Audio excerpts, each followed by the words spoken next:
Exam revision point में आपका स्वागत है और लोको पायलट 2025 के लिए हम जो प्रीवियस ईयर क्वेश्चन प्रैक्टिस कर रहे हैं, आज उसकी वीडियो नंबर 4 है। और जिसमें आज हम लोको पायलट 28 नवंबर 2024 में जो एग्ज़ाम हुआ था उसका उसमें जो क्वेश्चन पूछे गए वो सारे क्वेश्चन हम देखेंगे जो भी परसेंटेज से सॉल्व हो सकते हैं। तो चलिए स्टार्ट करते हैं पहला क्वेश्चन के साथ में। तो पहला क्वेश्चन हमसे कह रहा है कि दो उम्मीदवारों के बीच में चुनाव हुए, उसमें एक उम्मीदवार को कुल वैध मतों का 55% प्राप्त हुआ और 20% मत अवैध थे। यदि कुल मतों की संख्या 7500 थी तो विजेता ने कितने मतों से बहुमत से चुनाव जीता, ये हमसे पूछ रहा है। देखो, एक तो तरीका ये है कि आप इसको ऐसे 100% मान लें, फिर इसका आप 20% इधर अवैध कर दें, बचा 80%। यहाँ तक तो सब कर लेंगे। फिर इसके बाद कहानी चालू होगी कि इसके बाद आप क्या करोगे, फिर इसका आपको 55% निकालना पड़ेगा, तो चीज़ें पॉइंट में चली जाएगी। तो इसके लिए हम एक चीज़ लेके चलते हैं। कौन सी चीज़? कि हम रिमेनिंग वाली चीज़ों पे फोकस रखते हैं हमेशा।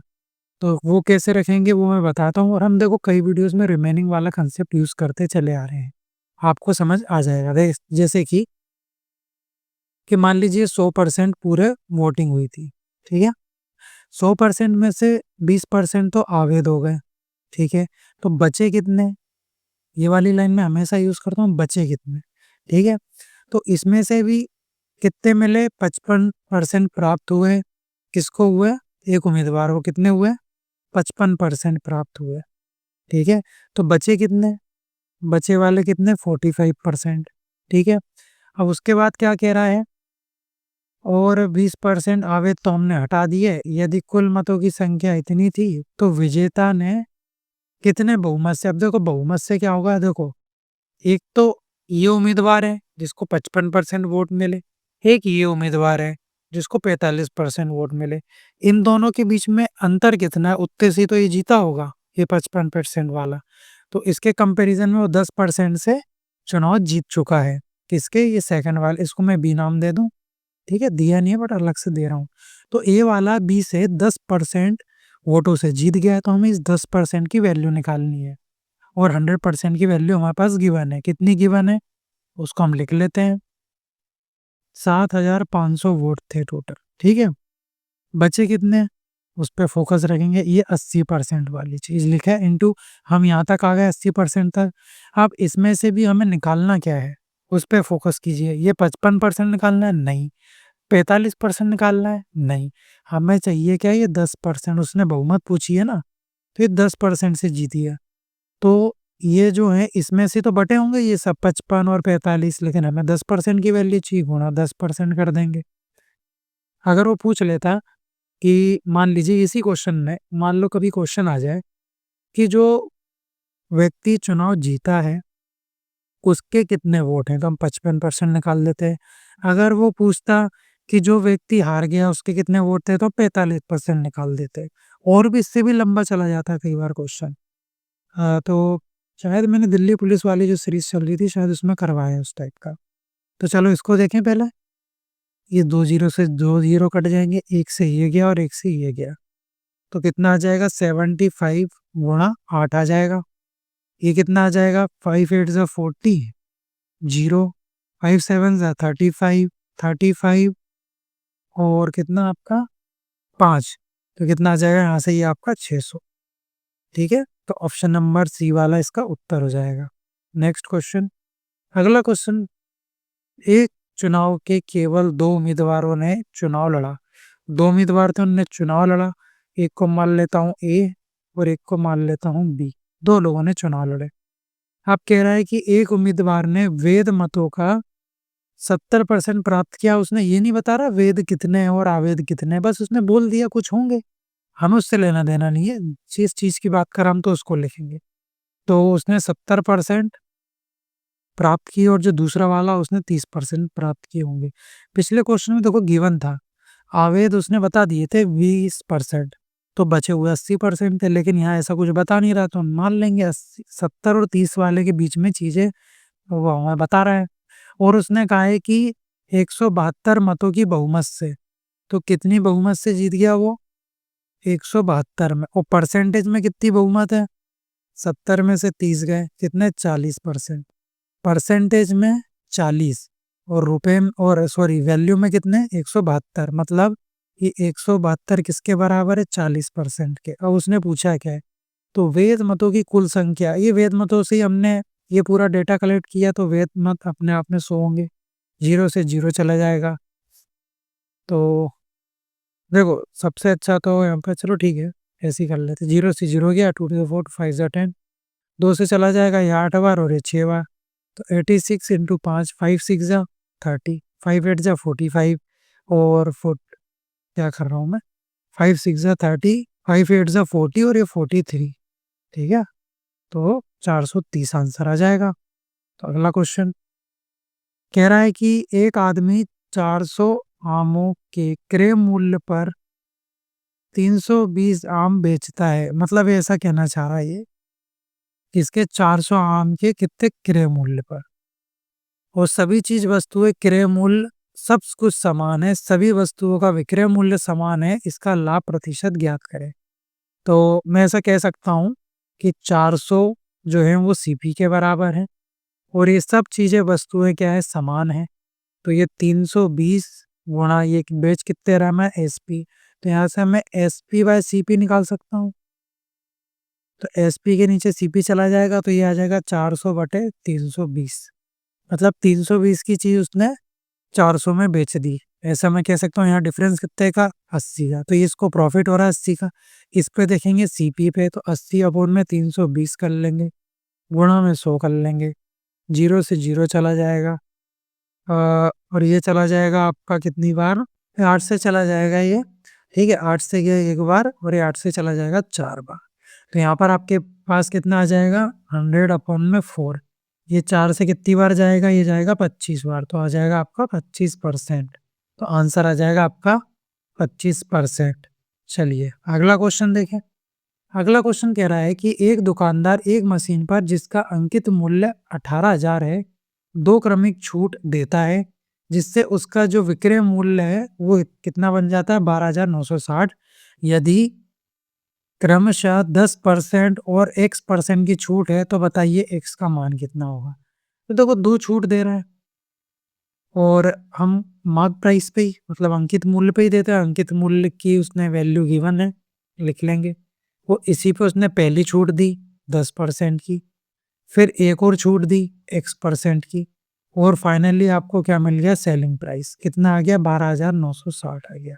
ठीक है, तो हम यहाँ से देख लेंगे कि कितना क्या हो रहा है। तो यहाँ पर लिखेंगे 18,000।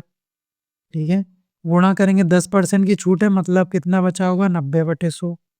फिर x% की छूट है, वो x लिख लेते हैं और परसेंटेज हटाएंगे तो नीचे 2 जीरो आ जाएंगे। और ये सब करने के बाद हमें 12,960 रुपये मिल रहे हैं।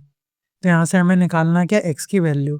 तो देखो जो कट रहा है उसको काटो, ये 2 जीरो से 2 जीरो गए, एक से ये गया और एक से ये चला गया। तो यहाँ पर आ जाएगा आपका 18 इंटू 9, 162। 162 आ जाएगा, 162 x आ जाएगा बराबर में, यहाँ 12,960 है। x की वैल्यू निकालना है, इसको इधर रहने दीजिए और इसको इधर पहुंचा दीजिए। कितना आ जाएगा, 162 आ जाएगा।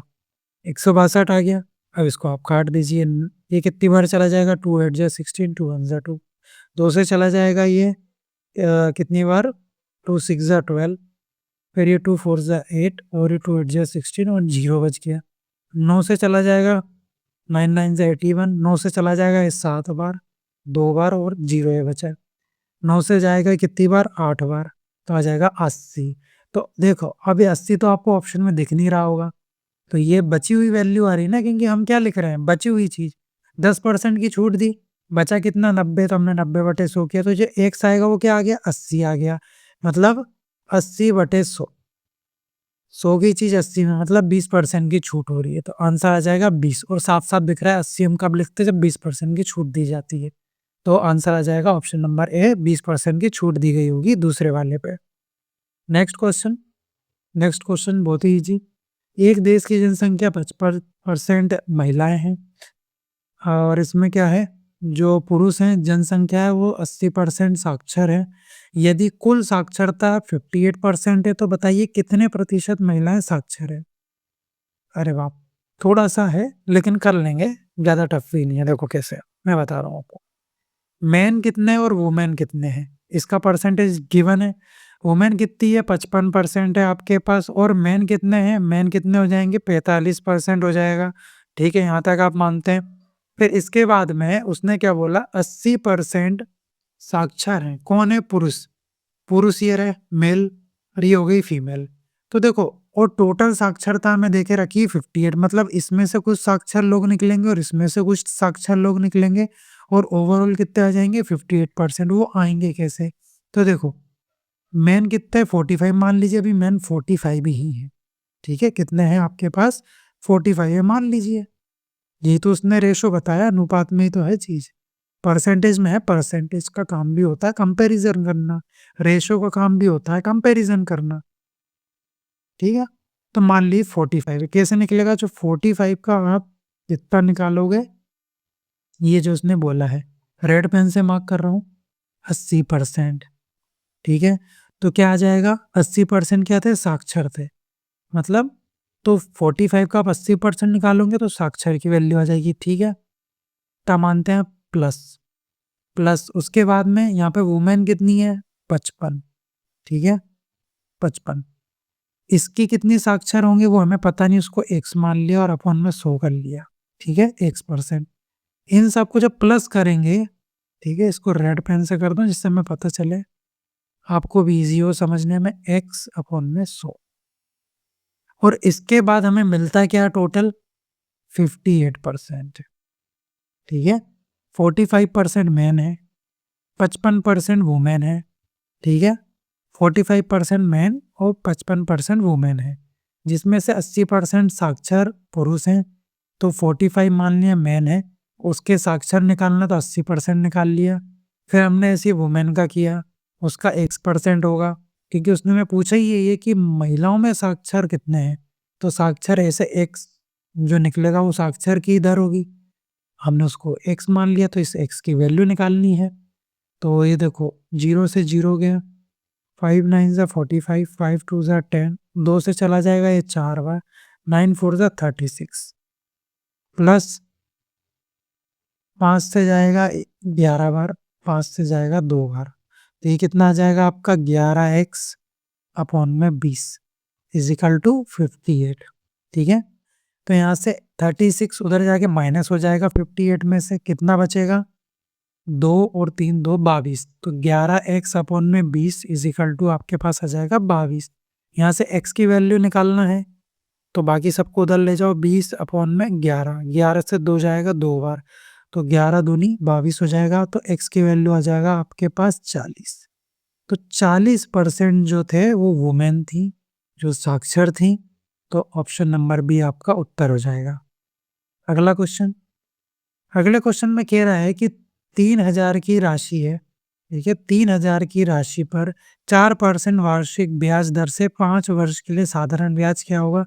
बहुत ही इजी, 3000 लिखेंगे, गुणा 5 4 ज़ा 20, 20% साधारण ब्याज निकालना, 0 से 0 गए, 3 2 ज़ा 6 आ जाएगा, यहाँ से 600 आंसर आ जाएगा।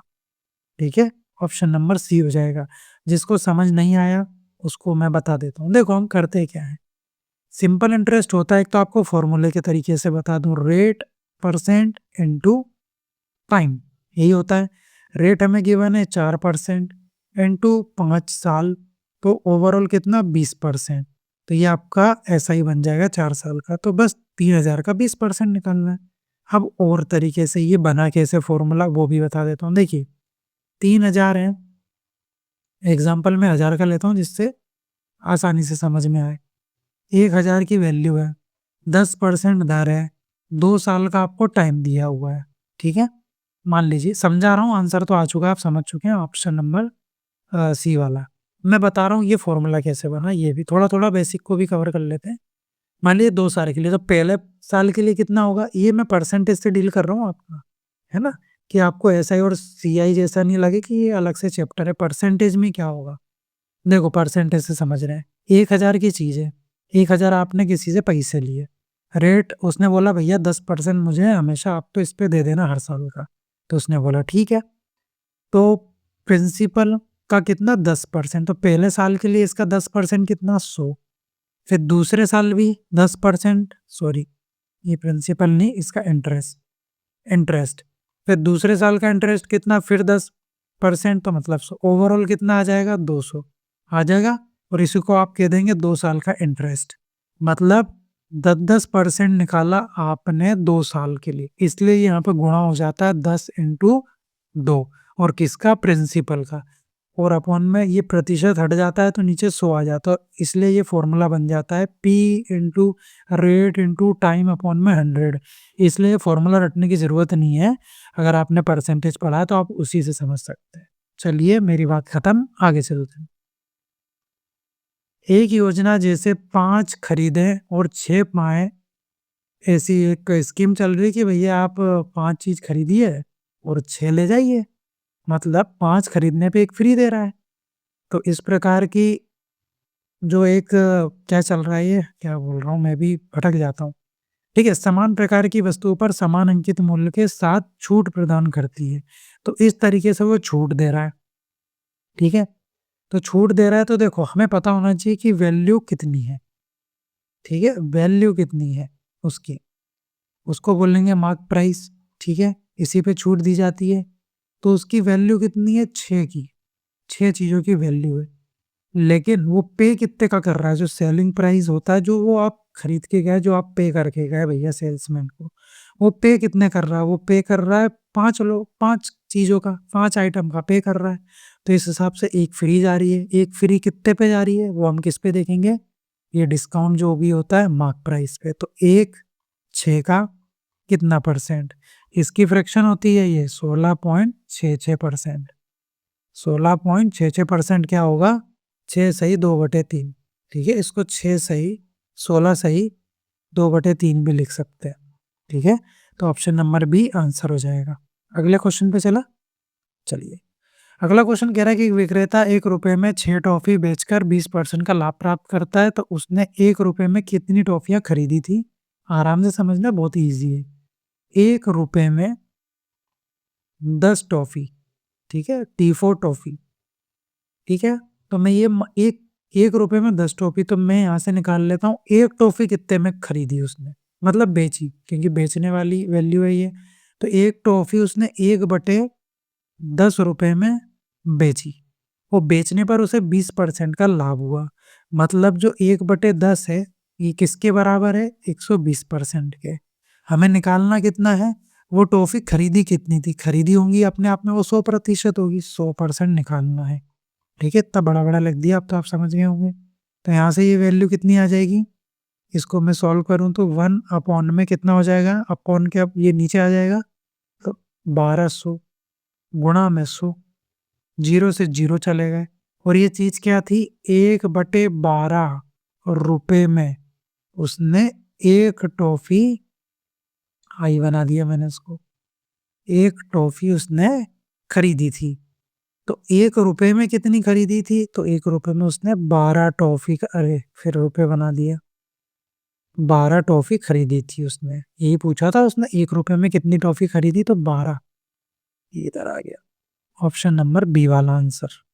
नेक्स्ट क्वेश्चन, अगला क्वेश्चन में कह रहा है कि एक माली अपने आयताकार बगीचे का क्षेत्रफल उसकी लंबाई में 40% की वृद्धि, चौड़ाई में 20% की कमी कर देता है, तो बगीचे का जो क्षेत्रफल है उसमें पूरे बगीचे के क्षेत्रफल में कितने प्रतिशत अधिक है, कितनी हो जाएगी। ठीक है, यही पूछ रहा है वो, ये पूछ रहा है नए बगीचे के क्षेत्रफल पुराने बगीचे के कंपैरिजन में कितना अधिक हो जाएगा, निकाल लेंगे। तो उसके लिए आपको पहले क्या पता होना चाहिए कि आयताकार का फॉर्मूला, और हमारी 2D की सीरीज चली रही है मेंसुरेशन की, तो इसका जो एरिया होता है आयताकार का, वो एरिया का जो फॉर्मूला होता है वो होता है लेंथ इंटू ब्रेथ, लंबाई गुणा चौड़ाई। लंबाई में क्या कर रहा है वो, 40% की वृद्धि, मतलब 140/100। ठीक है, गुणा, तो इसमें 20% की कमी, मतलब 80/100। ठीक है, एक जीरो से एक जीरो चला गया, एक जीरो से एक जीरो चला गया, नीचे का जीरो मत हटाओ, क्यों नहीं हटाओ, क्योंकि आसान हो जाएगा कंपैरिजन करना। 100 पे ही तो हम देखते हैं। 14 गुणा 8 अपॉन में नीचे 100 बन गया। 14 इंटू 8 कर देंगे आप, तो 14 इंटू 8 कर देंगे तो यहाँ से कितना आ जाएगा, ये आ जाएगा आपका 112। 14 8 112, नीचे आ जाएगा 100। ये आ जाता है आपका बाद अपॉन में पहला। ठीक है, कि पहले 100 थी, बाद में 12 हो गई, मतलब 12%। पहला के कंपैरिजन में 12% बढ़ गई। ऑप्शन नंबर बी आंसर हो जाएगा। अगले क्वेश्चन पे चले जाएंगे हम। अगला क्वेश्चन कह रहा है कि 10% और 5% की दो क्रमिक छूट किस एकल छूट के बराबर है, यही वो कह रहा है। इसके भी कई तरीके होते हैं। कई लोग सोचते हैं कि ये समझ नहीं आया कि हम ऐसे भी कर सकते हैं, तो देखो कई तरीके होते हैं। मैं बता देता हूँ परसेंटेज में क्या क्या। इस टाइप की चीज़ों में मतलब आपको एकल, चाहे एकल आपको वृद्धि बतानी हो चाहे छूट बतानी हो, यही काम आ जाएगा। बता देता हूँ। मान लीजिए 100 चीज़ है, ठीक है, उसको आपने कितना बढ़ा दिया, आपने 20% बढ़ा दिया तो 120 हो जाएगा। ठीक है, फिर इसको आप 10% बढ़ा देंगे तो कैसे करेंगे, अब ये 100 बराबर हो जाएगा, 110 कर देंगे तो ये हो जाएगा। ठीक है, नहीं तो आप इसको ऐसे कर लीजिए कि आप इसको फिर से आप इसको 20% बढ़ा लीजिए, फिर से 120 कर लेंगे तो ये कितना हो जाएगा 144। तो कितना हो जाएगा 144। दो छूट हो गई तो 100 से कंपैरिजन में कितनी हो गई 44%, तो ओवरऑल 44 बढ़ गई। एक तरीका ये होता है। और हर साल मतलब यहाँ पर भी कितना बढ़ाया 20%। ये क्वेश्चन नहीं कर रहा हूँ, बता रहा हूँ तरीके, बता रहा हूँ कितने तरीके से सॉल्व हो सकता है। तो 20% तो एक होता है, ये हो गया आपका 100 मानने वाला तरीका। दूसरा हो जाता है आपका फ्रैक्शन वाला मेथड, मतलब 6/5 गुणा 6/5, 36 अपॉन में 25। ओवरऑल कितना बढ़ गया वो देख लेंगे हम यहाँ से।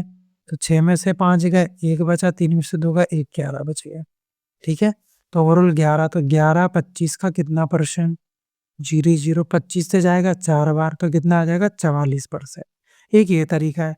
एक और तरीका है तीसरा, वो है हमारा फॉर्मूला A+B। जब एकल छूट निकालना हो, एकल वृद्धि निकालना हो, तो सब इससे भी हो जाता है।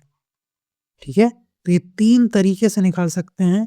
और लोग फिर बोलेंगे कि बाद में कि इससे ऐसा भी कर सकते हैं कि ऐसा नहीं हो सकता।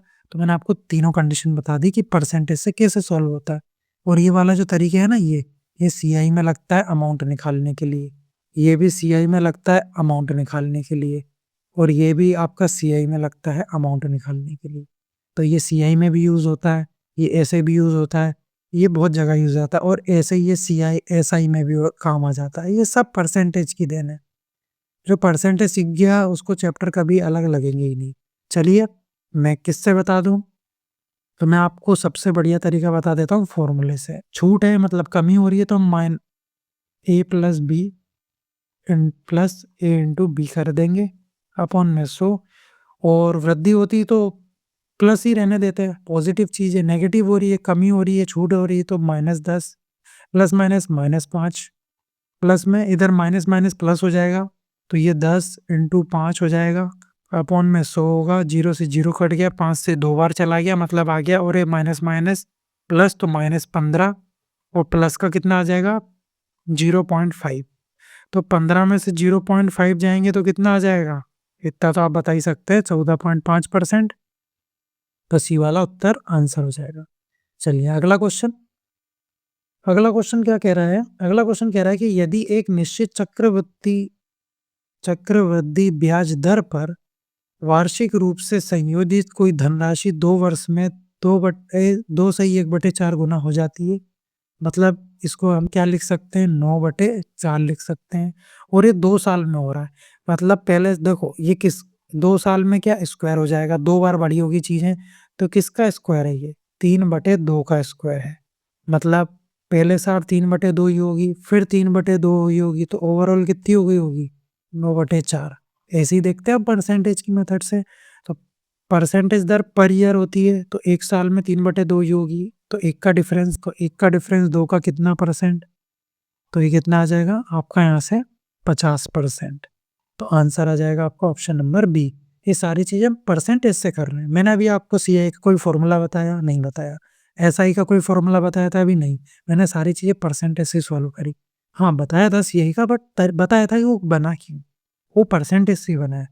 अगला क्वेश्चन, ये तो देखो बहुत ही ईजी है। देखो क्या हुआ 1998 में 88 में एक शहर की जनसंख्या 50,000 थी।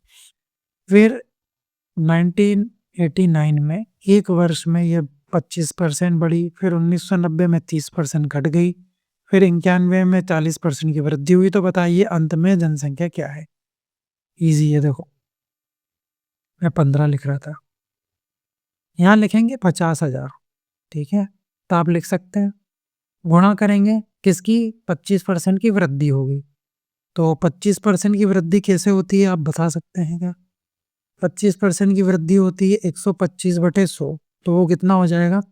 ऐसी होगी ना 100, चलो मैं लिख देता हूँ, डायरेक्ट करने से क्या है, कुछ लोगों को समझना है कभी। 125/100, फिर 25% के बाद क्या हो रहा है, 30% की कमी हो रही है, मतलब 70/100, फिर हो रही है 30%, सॉरी बढ़ रही है वो, है ना, अरे यार पूरा ही वो हो गया 125/100। फिर 1990 में क्या हुआ, 30% घट गई, सही करा था मैंने, 70/100 मैंने ऊपर वाला देख लिया था। फिर 40% की वृद्धि 140%, वो फाइनली एक जनसंख्या आ जाएगी, वो हमें निकालना है, ठीक है। तो ये तो कोई 25 से चला जाएगा 5 बार और ये 4 बार, ये 0 से 0, ये 0 से 0, 2 7 जा 14, 2 5 जा 10, तो ये बच जाएंगी हमारे पास चीज़ 50,000 गुणा में 5/4 गुणा में 7/10 गुणा में 7/5, ये चीज़ें बच जाएंगी। तो ये 50 से ये एक बार चला जाएगा, ठीक है, और कुछ जा रहा है, ये 4 से चला जाएगा 25 बार और ये 0 बच जाएगा। तो फाइनली आपका बचेगा 250 इंटू और ये 5 इंटू 49, तो 25 5 जे 125 हो जाएगा, 0 इंटू 49, तो 125 में आपको 49 का मल्टीप्लाई करना, 5 9 जा 45, 2 9 जा 18, 18 4 22, 9 1 जा 9 11, 5 4 जा 20, 0 2 बचा, 4 2 जा 8, 9 10, 0 बचा, 1 बच गया, 4 एक हम 4 और 1 5, यहाँ बच जाएगा 6 1 2 5 और 0, कितना हो जाएगा? ऑप्शन नंबर 20 का आंसर हो जाएगा। अगला क्वेश्चन, अगला क्वेश्चन कह रहा है कि एक बेईमान व्यापारी अपने माल को क्रय मूल्य पर बेचने का दावा करता है, ठीक है, क्रय मूल्य लिख लेते हैं, क्रय मूल्य पर बेचने की बात कर रहा है तो एसपी भी लिख लेते हैं, बेच रहा होगा, ठीक है, गलत वजन का उपयोग करता है और इस प्रकार उसे 25% का लाभ हो जाता है। मतलब क्या कर रहा है वो, 100% की चीज वो 125% में बेच रहा है, यही कर रहा है। और कह रहा है कि 10 ग्राम के लिए वह कितने ग्राम का वजन उपयोग करता है। तो देखो एक गलत वजन का उपयोग कर रहा है वो, आपको एक गलत वजन, है ना, और 25% लाभ कमा रहा है कितने, 100 ग्राम पे, मतलब ये 100 ग्राम की वैल्यू ये रही, ठीक है, ये 125% के बराबर है।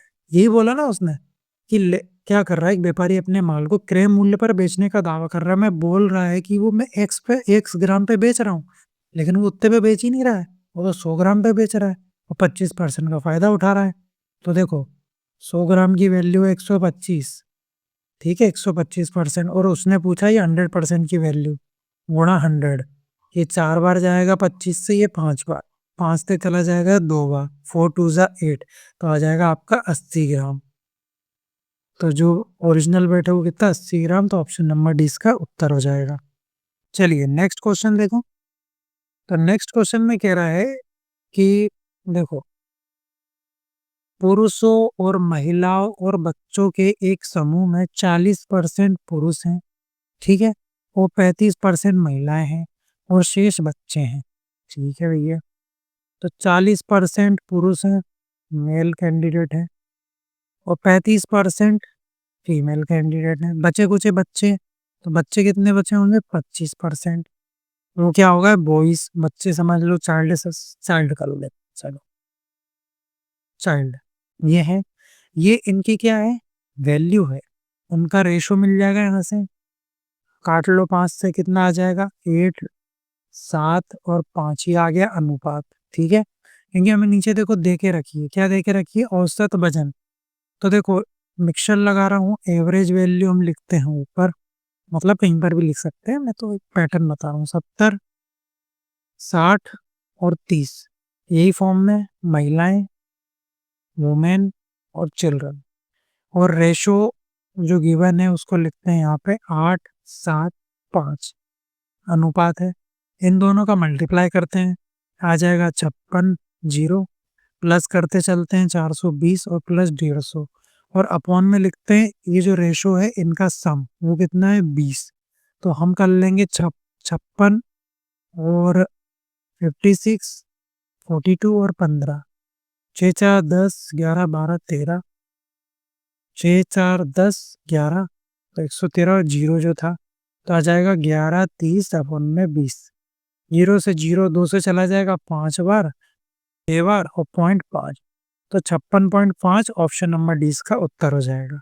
ये आ जाएगी आपकी टोटल एवरेज वैल्यू। फाइनली औसत वजन सब पूरे समूह का ऐसे ही निकालते हैं, मिक्सचर लगा देते हैं। अगला क्वेश्चन कह रहा है आपसे कि एक चक्रवर्ती ब्याज पर एक धनराशि 2 वर्ष में और 3 वर्ष में इतनी हो जाती है, तो वर्ष संयोजित की स्तंभ की तो प्रति वर्ष ब्याज पर। ठीक है, क्वेश्चन आप पढ़ ही चुके हैं। तो देखो क्या बोल रहा है, ये देखो 2 साल के लिए कितना 578.40, ठीक है, और 3 साल के लिए चक्रवर्ती ब्याज पे, चक्रवर्ती CI की बात कर रहा है 614.55, ठीक है। इन दोनों के बीच में अंतर निकाल लेंगे हम कि कितना एक साल में कितना गुना हो रहा है, कितना बढ़ रहा है, वो देख लेते हैं कितना बढ़ रहा है और देख लेंगे कि एक साल में कितना बढ़ रहा है। तो इन दोनों के बीच में डिफरेंस निकाल लेंगे 16 नहीं है 61 4.55, 578.40, ये 5 में से 4 गए 1 आ जाएगा, फिर यहाँ पर पॉइंट, फिर यहाँ 14 में से 8 चले गए, कितना बचेगा, यहाँ से हासिल ले लिया, यहाँ से 14 में से आएगा 6 बचेगा, ठीक है। फिर उसके बाद में यहाँ पर 0 बचा था 10, यहाँ 3 बच जाएगा और यहाँ कुछ नहीं है तो 0, 1 हासिल लिया था तो 0। तो इसका जो डिफरेंस आ जाएगा वो आ जाएगा 36.15, तो 36.15। तो देख लेंगे प्रतिशत, एक साल में कितना प्रतिशत बढ़ रहा है, वो किस पे देखेंगे, इसी पे बढ़ा होगा तो इसी पे देख लेंगे। 36.15 अपॉन में 57.8.40 गुणा 100 कर देंगे तो प्रतिशत आ जाएगा। तो देखो ये पॉइंट लगा है 2 के पहले, तो ये 0 ये हटाएंगे पॉइंट, तो ये पॉइंट आपस में कट जाएंगे, और कैसे कटेंगे तो आप समझ रहे हैं, यहाँ से 0 नीचे लगेंगे, 2 ऊपर और कट जाएगा, ठीक है। अब देखो ये 0 से 0 चला जाएगा, अब आपके पास ऐसी वैल्यू होगी, अब इसको काटे कैसे, तो एक आइडिया बता रहा हूँ आपको इसको काटने का। कैसे, इसके फैक्टर कर लीजिए, फैक्टर कर लेता हूँ मैं, अजीबो-गरीब वैल्यू आती है तो मैं तो ये ट्राई कर लेता हूँ, ठीक है, और इससे हो भी जाता है कई बार। तो देखो 2 से कितनी बार, 2 2 2 ज़ा 4, 2 8 ज़ा 16, 2 9 ज़ा 18 और ये 2 2 ज़ा 4, फिर 2 से एक बार 4 बार, फिर 4 बार 6, फिर 2 से 7 2 3, तो ये नीचे के फैक्टर है वो कितने आ गए हैं, वो आ गए हैं आपके 2 2 ज़ा 4 8 इंटू 7 2 3, ये आ गए। अब ऊपर के फैक्टर निकाल लूंगा मैं, ये जुगाड़ है, काम आ जाती है कभी कभार। काय से कट जाएगा, 5 से कट जाएगा कितनी बार, 7 बार, 5 2 ज़ा 10, 5 3 15, ये तो एक ही बार में आ गया। देखो 5 इंटू 7 2 3, देखो जुगाड़ काम आ गई, ये कट जाएगा, कितना बच जाएगा 5 अपॉन में 8 और ऊपर 0 है ही, और 0 को हम बाद में कंसीडर कर लें तो चलेगा, ठीक है। अभी इसी को निकाल लेते हैं, डिफरेंस कितने का आ रहा है यहाँ पे, ये तो ले ही लो, नहीं तो फिर आप बोलेंगे ये क्या हो जाएगा। चलो सही से लिखता हूँ मैं, 50 अपॉन में 8 आ गया, इसको आपको काटना है, 2 4 ज़ा 8, 2 2 ज़ा 4, 2 5 ज़ा 10 आ गया। अब 25 को डिवाइड करना है आपको 4 से, कितनी बार चला जाएगा, 4 6 ज़ा 24, एक बचा, तो देखो ये आ गया आंसर आपका 6 सही 1/4%, तो ये आपका आंसर हो जाएगा ऑप्शन नंबर बी वाला, ठीक है। चलिए अगला, ये हमारा लास्ट क्वेश्चन था, ठीक है। तो आज हमने देखे 28 नवंबर के क्वेश्चन सारे जो परसेंटेज से सॉल्व हो सकते हैं। तो आज की वीडियो में इतना ही, अब हम मिलेंगे नेक्स्ट वीडियो में और नई शिफ्ट, सॉरी हम शिफ्ट वाइज तो कर ही नहीं, हम तो डे वाइज कर रहे हैं। तो नेक्स्ट डे को देखेंगे, 29 नवंबर का एग्जाम देखेंगे। तो वीडियो अच्छी लगी हो तो वीडियो को लाइक करें और चैनल को सब्सक्राइब करें, और अब हम मिलेंगे नेक्स्ट वीडियो में।